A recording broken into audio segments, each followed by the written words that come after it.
Assalamualaikum warahmatullahi wabarakatuh. A'udzubillahi minasyaitonirrajim. Bismillahirrahmanirrahim. Alhamdulillahilladzi arsala rasulahu bil huda wa dinil haqqi liyudhhirahu 'alad dini kullih walau karihal musyrikun. Asyhadu an la ilaha illallah wahdahu la syarikalah wa asyhadu anna Muhammadan abduhu wa rasuluhu la nabiyya ba'dah. Qala Allah Ta'ala fil kitabil karim, a'udzu billahi minasyaitonir rajim.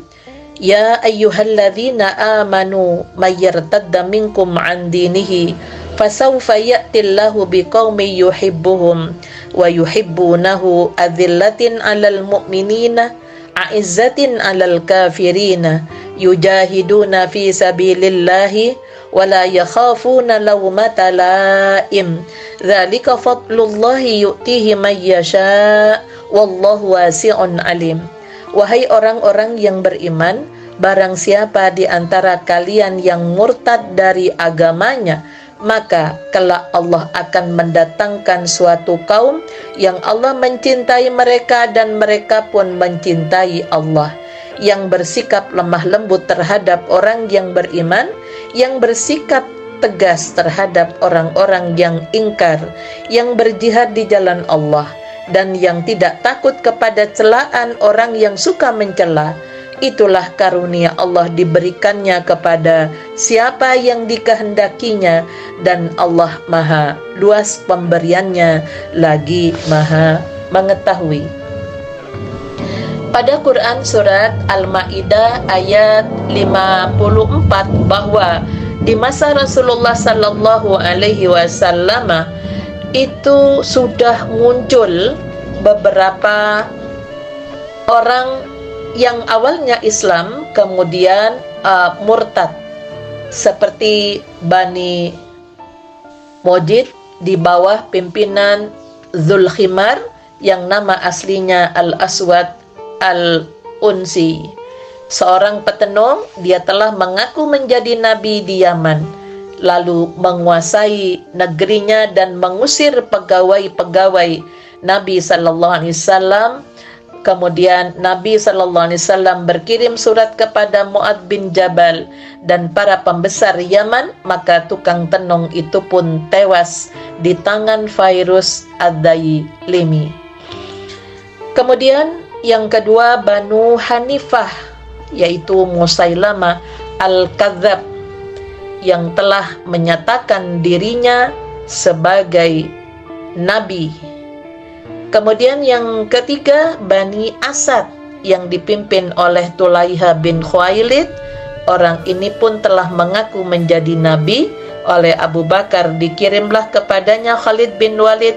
Nabi palsu itu pun kalah, lalu melarikan diri ke Sam. Kemudian ia kembali masuk Islam dan menjadi orang Islam yang baik. Pemirsa dan pendengar yang dirahmati oleh Allah,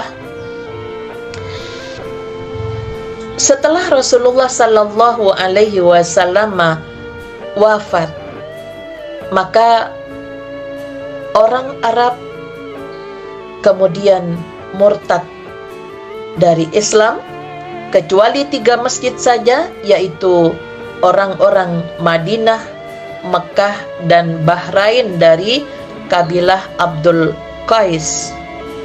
Kaum murtad itu mengatakan kepada kelompoknya, baiklah kita sholat, tetapi kita tidak perlu mengeluarkan zakat. Demi Allah, harta tak boleh lagi dirampas. Kemudian setelah Rasulullah tiada, kepemimpinan umat Islam dipegang oleh Abu Bakar Siddiq, maka Khalifah Abu Bakar bersikap tegas, demi Allah, aku takkan memisahkan sesuatu yang telah Allah kumpulkan. Jika mereka menahan seekor binatang sekalipun dari apa yang telah diwajibkan Allah dan Rasul-Nya, aku pasti akan memerangi mereka karenanya. Pemirsa dan pendengar yang dirahmati oleh Allah, kenapa orang yang enggan membayar zakat termasuk kategori yang diperangi di masa Khalifah Abu Bakar? Karena Allah memberikan karunia berupa harta, di situ ada hak orang lain, sehingga Allah menciptakan manusia, ada yang diberi kecukupan dengan harta, ada yang tidak diberi kecukupan dengan harta. Jadi hak orang miskin secara umum dan yang miskin sebatang kara, ketika zakat itu tidak keluarkan, maka hak mereka tentunya tidak akan diperoleh, sehingga mereka menjadi terlantar. Sehingga ketika zakat itu tidak dikeluarkan, maka itu terkait dengan urusan kemanusiaan. Kalau ibadah salat itu persoalan yang menyangkut masalah pribadi, begitu pula salat dan haji itu hubungan manusia dengan Tuhannya. Tapi zakat adalah persoalan sosial kemanusiaan yang itu sangat merugikan orang banyak. Kemudian surat Al-Maidah ayat 54 itu juga turun mengenai Abu Musa Al-Asy'ari dari Yaman, karena menurut suatu riwayat bahwa Nabi Shallallahu Alaihi Wasallam telah membacakan ayat ini.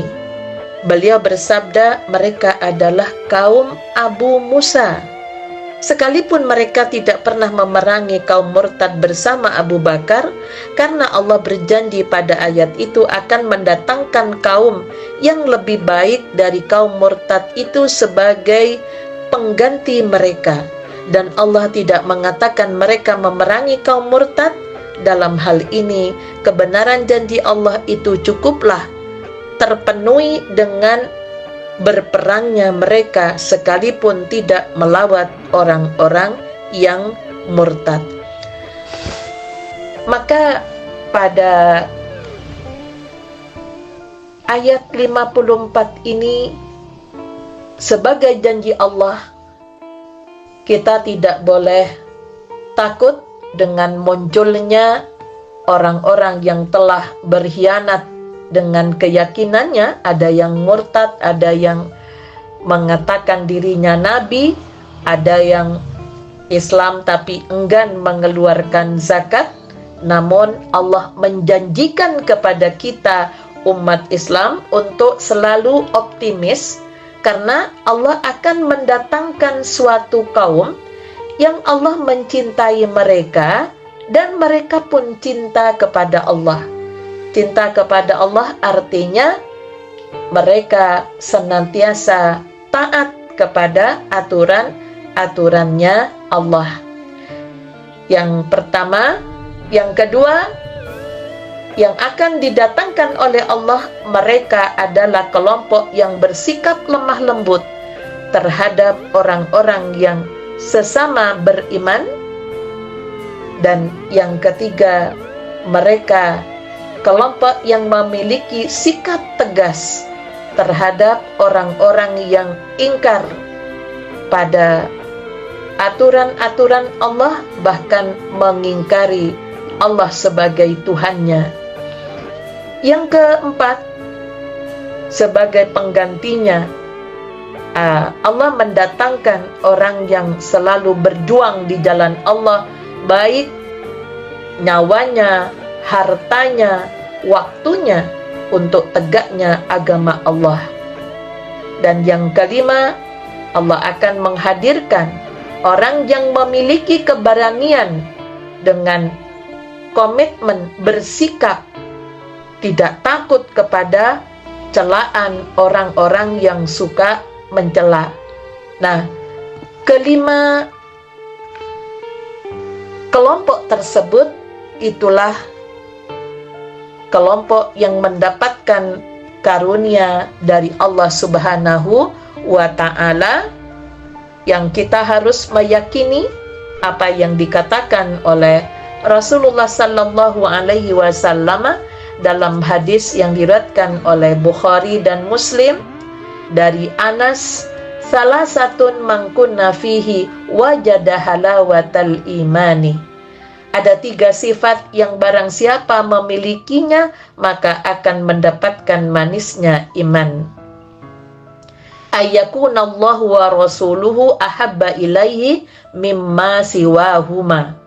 Apabila Allah dan Rasulnya lebih dia cintai daripada yang lain.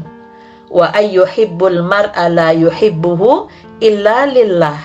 Dia mencintai orang lain yang cintanya itu hanya karena Allah. Wa ayyakraha ayyauda fil kufri ba'da idh angkadahu Allahu minhu kama yakrahu ayyulqa finnar. Dia benci kembali menjadi ingkar setelah Allah menyelamatkan dia dari kekafiran, sebagaimana dia tak ingin dilempar ke dalam api neraka. Yang hal itu sebagaimana yang terjadi pada sahabat dari Bani Asad yang diperangi oleh Khalid bin Walid, yang kemudian kembali masuk Islam yang lebih baik. Nah, jadi sifat-sifat dari apa yang telah dijanjikan oleh Allah, bahwa mereka akan mencintai sesama kaum yang beriman dengan sikap sama-sama tegas di dalam menghadapi segala bentuk kemungkaran, dan mereka berjuang di jalan Allah dan juga tidak pernah khawatir apa yang dilontarkan oleh si tukang cela itu, sehingga ketika mendapatkan sifat yang seperti itu merupakan karunia yang besar kepada kita sebagai umat Islam. Jadi kita nggak boleh khawatir jika kita sebagai umat Islam terus bersatu untuk saling menyayangi, saling berjuang untuk tegaknya agama Allah di muka bumi. Sehingga pada Quran surat Al-Maidah ayat 55 dan 56, innama waliyukumullahu wa rasuluhu walladzina amanu alladzina yuqimunas salata wa yu'tunaz zakata wa hum raki'un.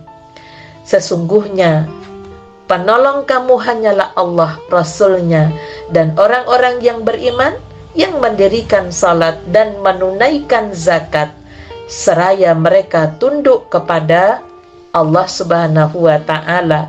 Jadi orang yang sudah disiplin dengan Tuhannya juga berpikir seimbang tentang urusan kemanusiaan.